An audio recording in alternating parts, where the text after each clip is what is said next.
What I wanted to go over is what I do for my own tax return. Okay, so the way you think about it, or the way I think about it, when I go into like my dermatologist's office, I want to do whatever my dermatologist is doing for their own face. I'm like, I want that. Like, if it's good enough for their face, it's good enough for mine. So that's what I kind of view as like discussing like what I do for my own return. This is what I would obviously consider the gold standard. Like, and by that, obviously, as a tax attorney, I see the things that happen, like that can happen even in rare instances, right? Like very rarely, but sometimes XYZ situation can happen. And because I am extremely careful with my own stuff and I want it to be absolutely perfect, I do the thing that will basically prevent like 99.99% of issues out there.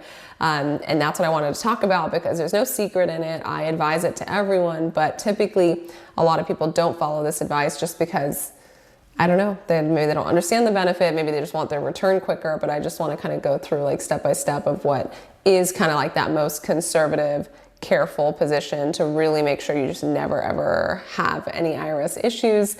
And that's why I do it for me this way. So what it is this is the formula that I go through. So every year, obviously you have taxes to pay, right? And your most base level, I have more detailed videos about this, kind of that high level view of it is you've got your 4 quarters of tax payments. And then you've got if you still owe after those 4 quarters of payments, then you pay by April 15th. And that's your deadline for tax due. And a few misconceptions here. One of them is going to be a lot of times people think that extension from April to October, that's an extension to pay. It's not. It's an extension to file only.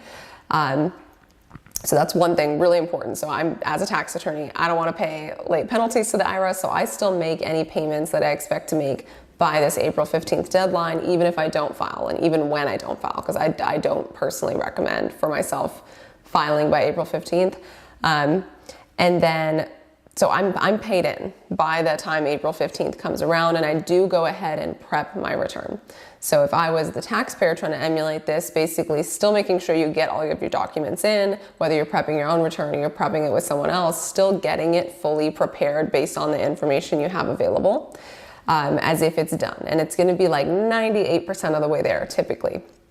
But what I don't do is go ahead and file. And the reason for that is, and it typically is most specific to business owners, is where you want to be most conservative because there's so many things that could be the case as a business owner when you have all of that going on, plus any individual stuff, that what I always do is I wait to file. So I wait until the IRS transcripts come out, which right now is around May and June of every year. I think eventually we'll get to a time where the IRS is faster with technology, but for now we're not there. And so the IRS will publish the transcripts May 15th, around there, and then at least by June 15th. So between that window, when I go ahead and pull my own IRS transcripts, including me and my spouse, we've got, like, now I see what the IRS sees. And before I file my return, I always want to see what the IRS sees, because if there's any discrepancy, I want to be the first one to know, and I want to be the one getting ahead of it. So basically, I mean, it's as simple as it sounds. I would go to Google, type in IRS get transcripts, and this is what it looks like. And so I click get transcript online. And then if you don't already have an account set up, you'll want to go ahead and set up an account. And it's through ID Me, so you will have to have some information ready.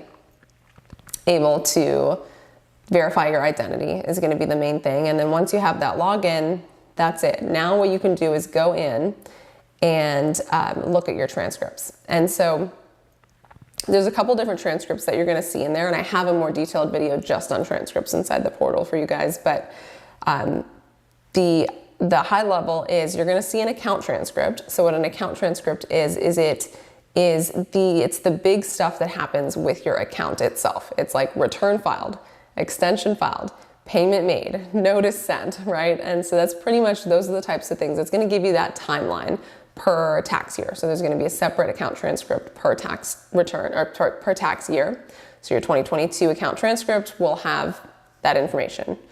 Extension, filed, payment, penalties, some of that basic chronological stuff. And then the main one that I'm looking out for and the one that I'm waiting for is that wage and income transcript. And that is exactly what it sounds like, where it is basically the detail income that the IRS has received as far as tax forms go. And like I said, I never file without this, because if the IRS has a document on me, I know that if I don't put it on my return, even if it's wrong, even if my worst enemy decides, you know what I'm gonna do?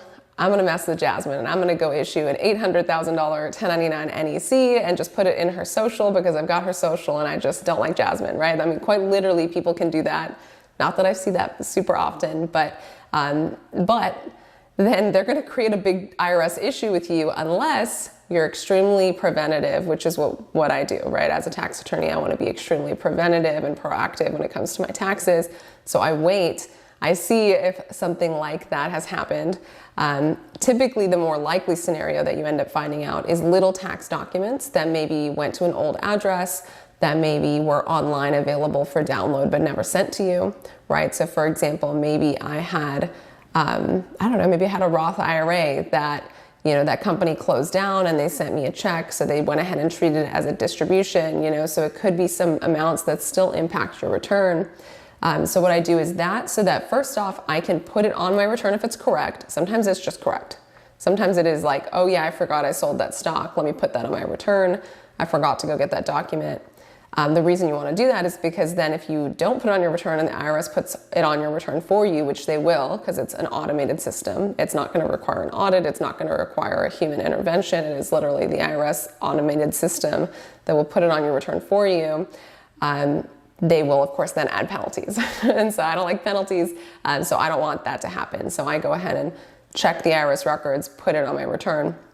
The second reason that I want to be very preventative is sometimes there are incorrect tax documents. Like sometimes, I've seen the most common situation I'll see, for example, is maybe someone had an old credit card and I don't know, they just didn't pay it, or maybe it was a spouse's old credit card or something that just fell off, maybe a medical bill wasn't paid, whatever it is, and we see a 1099-C, which is what that is it's cancellation of debt. And so for whatever reason, there is cancellation of debt income.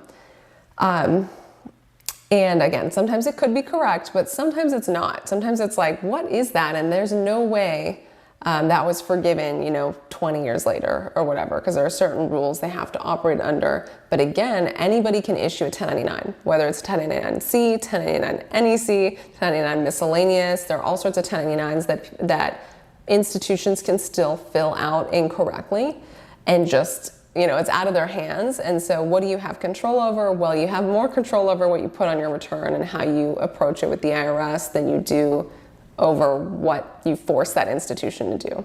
So I think a lot of people will, when they get those incorrect forms or they get the IRS notice, they'll try to go after the institution and be like, please fix this, fix this. And of course you never get the response you're looking for. Instead, if you're approaching it like I approach it on my return, if I saw a document that's not correct, instead what I'm gonna do is go ahead and proactively disclose it, match it, and then potentially reverse it out and make a very clear and disclosed tax position if I know I'm in the right. And so that is not going to generate an IRS notice for you, and basically is going to just basically be fine. That's the whole point. It's like, if you're gonna make a disagreement with the IRS, there's two ways to do it. One is to just do it in a way that doesn't generate an IRS notice, makes your position clear, or the harder way is to let it generate the IRS notice and then go fight the IRS notice. And so one is like an uphill battle versus a downhill battle. And of course, you're always going to want to choose the one that's like more likely to be successful, more likely to be easier. And so that is the way I approach it. And so then as far as when I file my return, personally, I wait a good amount of time. I get my transcripts. I always make sure I've compared that to the return. I'm keeping up with my quarterly payments. And then I do, of course, ultimately file once I feel like, okay, we're in a place where there's just no new information that is going to come my way and I've got everything I need. What I suggest for people because some people are like, you know what, I need the refund, or I don't know, like a lot of people are just like, I just feel better that it's filed before the extension. You can still do it. What I would say then is if you're going to go ahead and do that, then you still want to check your IRS transcripts even though your return is filed. one way to approach it is you can still go ahead and extend, not use the extension time, go ahead and file before the extended deadline if that just makes you feel more comfortable. And then what you can do is if you check your transcripts later, notice, oh shoot, there's a tax document on here I didn't put on my return that I actually need to put on my return, then you can go ahead and actually because you did that extension, you're now going to be able to do a superseded return. And what that means is it's like a new original, which is going to process faster with the IRS than doing an amended. But then of course, if you didn't do the extension, so it wouldn't still be timely, then what you'll do is you could still do an amended return.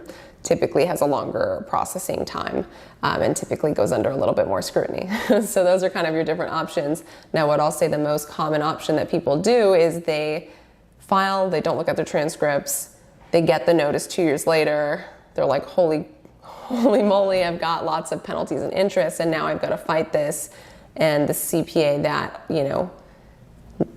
I was working with either isn't there anymore, or they're happy to fight it for me, but they're going to charge me lots of money.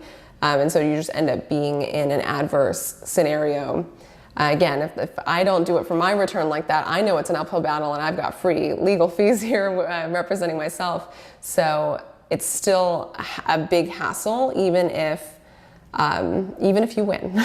So it just ends up being way more work than it's worth. So for me, it's always being just extra cautious, reviewing all the information, because it's just a massive waste of time to be dealing with IRS notices and IRS issues. I'd rather just be in full control of what's going on.